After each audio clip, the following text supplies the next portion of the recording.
ورحمة الله وبركاته. مليون تريليون مبروك لمنتخب السوداني الحبيب. طبعا النهارده التعادل امام المنتخب السنغالي، اصبح المنتخب السوداني في المركز الاول ب5 نقاط، المنتخب السنغالي 5 نقاط، المنتخب النيجيري بعد الفوز النهارده على المنتخب الكونغولي بهدفين مقابل لا شيء اصبح ثلاث في المركز الثالث، والمنتخب الكونغولي طبعا في المركز الرابع وغينيا الاستوائيه بدون نقاط. فوزنا النهارده اصبح رصيدنا 5 نقاط، تصدرنا المجموعه. هنقابل المنتخب الجزائري ان شاء الله مساء السبت المقبل الساعه 8 مساء في الدور ربع النهائي. طبعا ان شاء الله بامر الله، كله بامر الله عز وجل، نفوز على المنتخب الجزائري ان شاء الله، ونصعد قبل الدور قبل النهائي، وبعد كده ان شاء الله هنفوز بالبطوله بامر ربك عز وجل.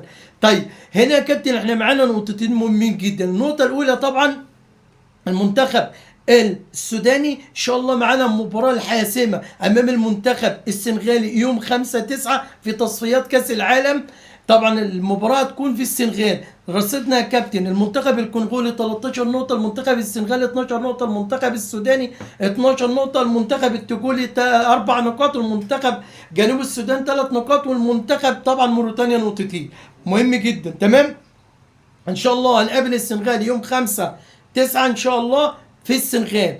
فوزنا ان شاء الله على المنتخب السنغالي او التعادل معاه طبعا هيخلي، لو تعادلنا ان شاء الله يبقى 13 وهم 13. تمام. المنتخب اللي طبعا الكونغولي هيلعب بعد كده يوم 10 المنتخب السوداني هيقابل المنتخب التوغولي، والمنتخب السنغالي هيلعب مع المنتخب مين؟ هيلعب مع الكونغو اللي هي متصدره. ان شاء الله باذن الله يتعادلوا مع بعض واحنا نفوز بالمباراه، يبقى احنا في الصداره تاني، ان شاء الله باذن الله متفائلين خير. طبعا مباراه اليوم كالمعتاد كويسه فنان المدير الفني الرائع اللي عامل توظيفه رائعه من لعيبه المنتخب السوداني. طبعا بدا النهارده اللقاء بطريقه 4-3-3، اوقات كتير بتتحول لطريقه 4-2-3-1. طبعا ابو في راس المرمى قدام منه 4 لعيبه. ياسر عوض، اكتشاف الكابتن طبعا خالد بخيت، ايضا من ضمن اللعيبه صلاح عادل اللي بدا اكتشاف جديد جدا، مازن سامبو اكتشاف النخبه. اللعيبه دي كلها اكتشافات النخبه، خلي بالك. طيب ياسر عوض الظهير الايمن، جنب منه الاثنين السنتر. ليه السنتر؟ الاثنين قلوب الدفاع يا كابتن. طيب عبد الرازق، وجنب منه النجم الجميل الجديد طبعا مازن سامبو. طبنجه الظهير الايسر، قدام منه اثنين لعيبه في نص الملعب، صلاح عادل الارتكاز الجميل، وجنب منه المحور الرائع ولي الدين بوجبا، وقدام منهم صانع اللعب الجميل المبدع المتالق مين؟ عبد الرؤوف رؤفه. تمام. قدام منهم 3 لعيبه، مازن فضل النجم الجديد واحدث المنضمين لنادي الهلال السوداني، وعلي عبد الله كابه راس الحربه، موسى قنتي الجناح الايسر. 4-2-3-1. واوقات لما بيكون المنتخب السوداني بيرجع يقفل الملعب بتتحول ل 4-3-3، بدل ما عبد الرؤوف رؤوفه بيبقى صانع اللعب بيتحول لمحور تاني جنب ولي الدين بوجبا، بحيث ان هم يقفلوا الملعب بشكل رائع جدا. والكره معانا بتتحول الى نص الملعب الهجومي، وبيعمل شكل هجومي رائع جدا للمنتخب السوداني. النهارده الحقيقه مباراه رائعه، مباراه مميزه جدا للمنتخب السوداني. النهارده كان لنا ضربه جزاء. ايه يا حكم يا عم الزيمبابوي انت؟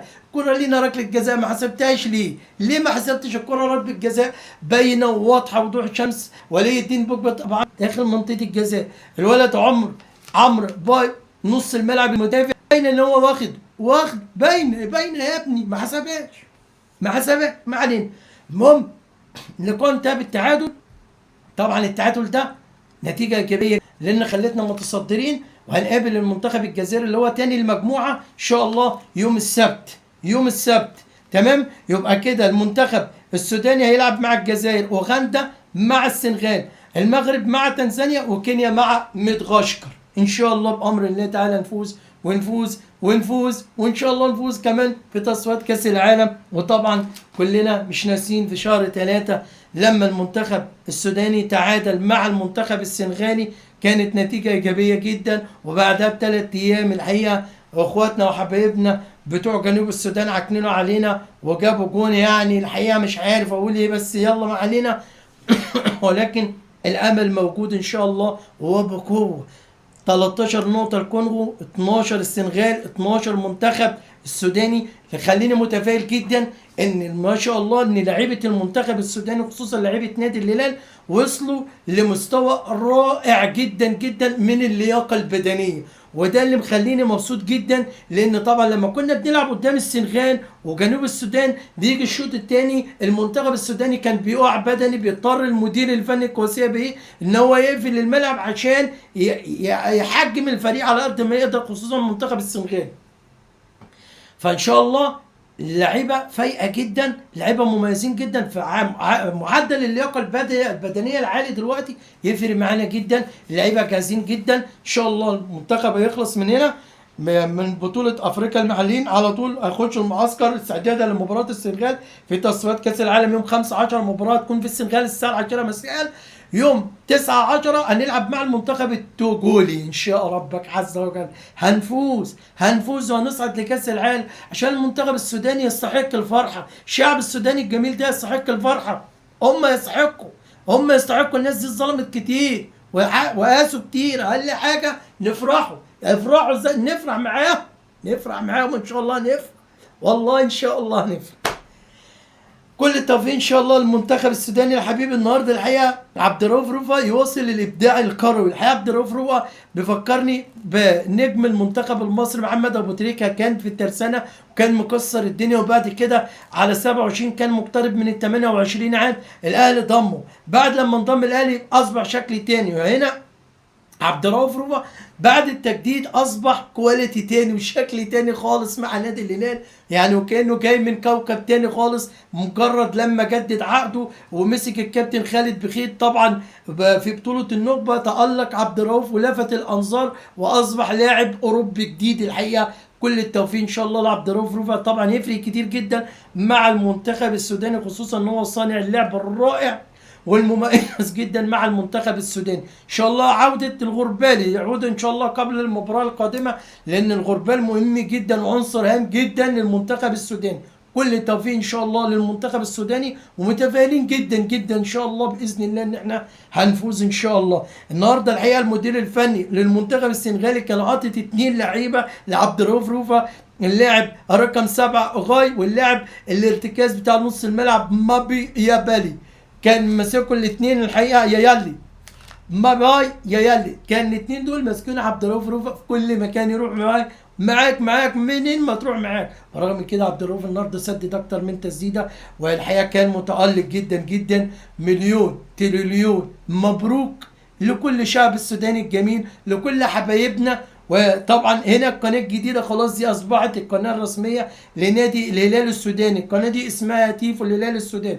هرجع وافكر الناس القناه الثانيه خلاص خليناها للدوري السعودي. واحد هيقول لي بعض الناس بتسال بتقول لي يا كابتن انت كل يوم بتفتح قناه.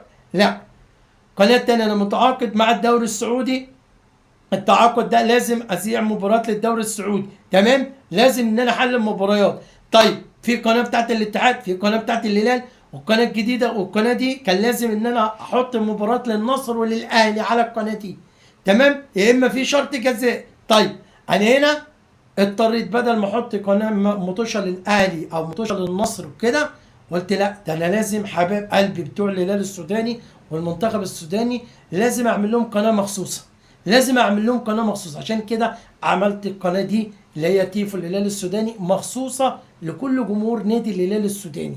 اتمنى المعلومه تكون وصلت لكل الجمهور، والحقيقه دايما بتشرف وببقى سعيد جدا ان انا بشجع نادي الهلال السوداني، بشجع نادي الهلال السعودي، بشجع نادي الاتحاد السعودي. ال3 انديه دول بحبهم جدا جدا. بشكركم شكرا جزيلا، والف مبروك للمنتخب السوداني. شكرا جزيلا لحضراتكم، والسلام عليكم ورحمه الله وبركاته.